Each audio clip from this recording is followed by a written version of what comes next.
तो सवाल है कोई राशि 8 वर्ष में किसी दर से दुगुनी हो जाती है।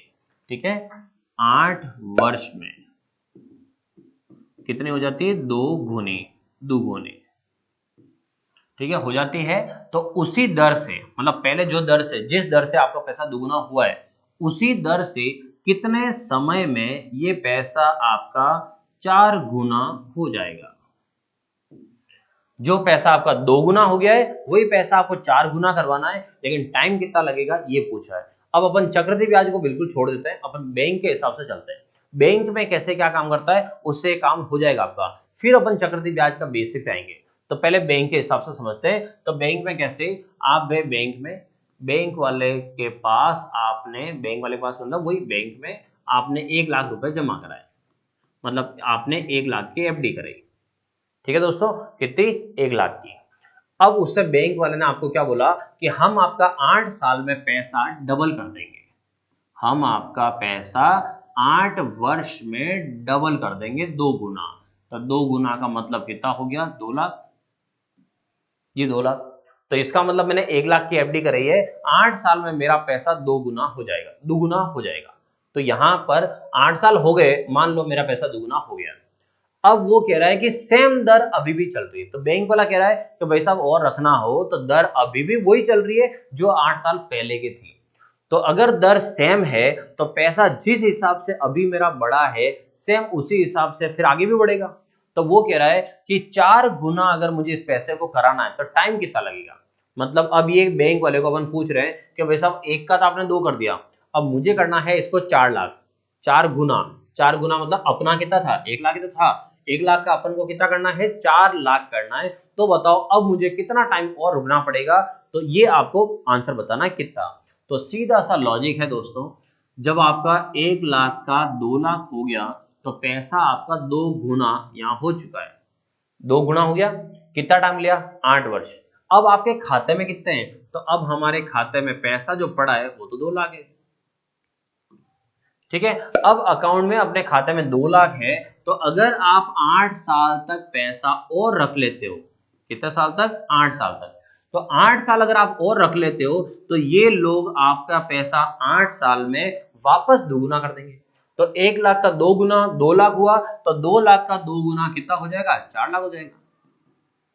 कितना हो गया? 4 लाख। तो 4 लाख होने में टाइम कितना लगा वो देखो आप। तो 4 लाख होने में टाइम कितना लगा? तो 8 साल तो पहले 2 लाख होने में लग गए और 8 साल में फिर 2 के दुगुना होने में लग गए। तो 8 और 8 कितना हो गया? 16 वर्ष। तो टोटल टाइम कितना है? 16 वर्ष। ये हो गया बैंक की गणित। लेकिन ये 1 लाख रुपए वगैरह लेके चला ये बहुत बड़ी संख्या हो जाएगी, इसलिए अपन अब लेते हैं छोटी संख्या। मतलब अपन इस सवाल को कैसे सॉल्व करते हैं देखो।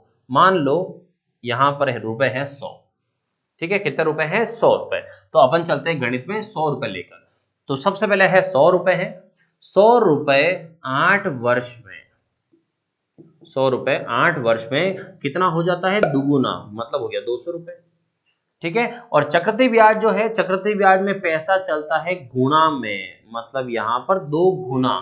आपका 100 का 200 हुआ, 2 गुना हुआ। और यही सवाल जब आपने चक्रवृद्धि ब्याज में पढ़े थे तो चक्रवृद्धि ब्याज में अपन यहां पर करते थे प्लस, याद हो तो।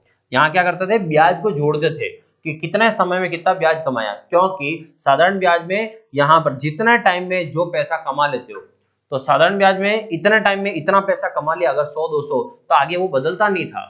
और यहां पर क्या पढ़ रहे हैं अपन, ये ध्यान ना, एक टाइम पीरियड में जो टाइम पीरियड दे रखा है उस टाइम पीरियड में आपका पैसा जितना गुना हुआ है वो पैसा आगे भी उतने ही टाइम में उतना ही गुना होगा, लेकिन यहां पर गुना होगा, ध्यान ना।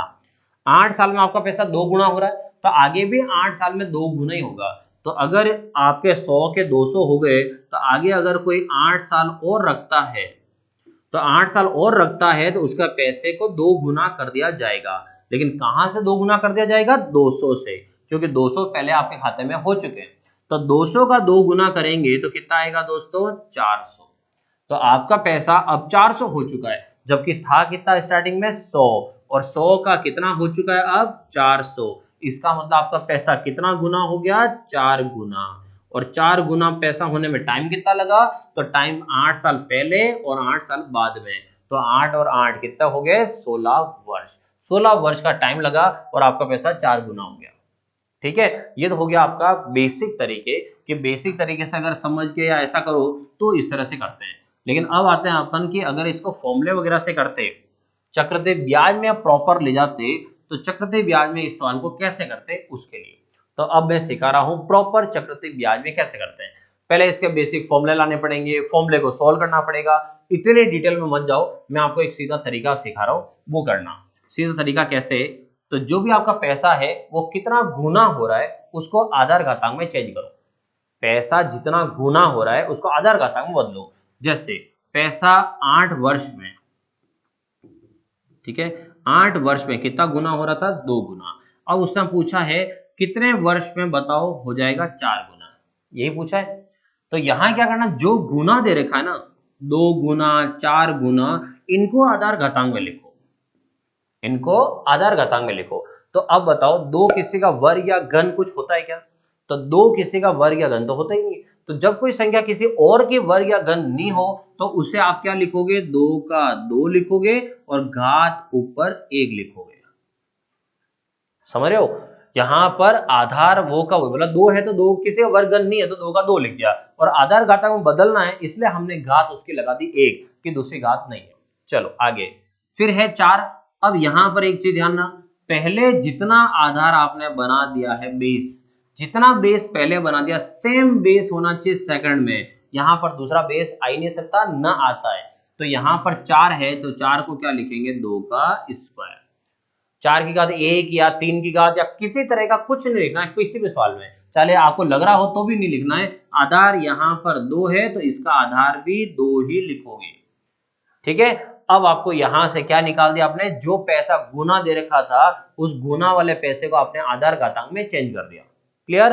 अब आगे कैसे करना है, यहां एक फॉर्मूला याद रखना, पहली पावर पहली घात बटा पहला समय, पहली घात बटा पहला समय बराबर दूसरी घात जो मैंने बनाई है वो दूसरी पावर कितनी है, वो दूसरी घात और बटा दूसरा समय। ठीक है, दूसरी घात बटा दूसरा समय। तो पहली घात बटा पहला समय, दूसरी घात बटा दूसरा समय। तो पहली घात कितनी दिख रही है आपको, 1। पहला समय कितना है, 8। दूसरी घात कितनी है, 2, सिर्फ घात। ठीक है, दूसरा समय वो हमें ज्ञात करना है, पता ही नहीं है। ठीक है, अब इस t का गुणा करेंगे इधर क्रॉस पे और इसका गुणा करेंगे उधर। t का 1 से गुणा किया तो t आया, और 8 का 2 से गुणा किया तो 8 दूनी 16 आया। इसका मतलब कितना हुआ, 16 वर्ष।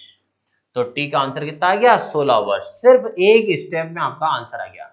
तो इतना छोटा सा सवाल है, बस ध्यान इतना सा रहे कि आप जो गुना दे रखा है उसको आधार घातांक में चेंज करोगे, बस ये आधार जो है वो सेम रहने चाहिए, दोनों के आधार बिल्कुल सेम रहे, बस इतना सा सवाल था।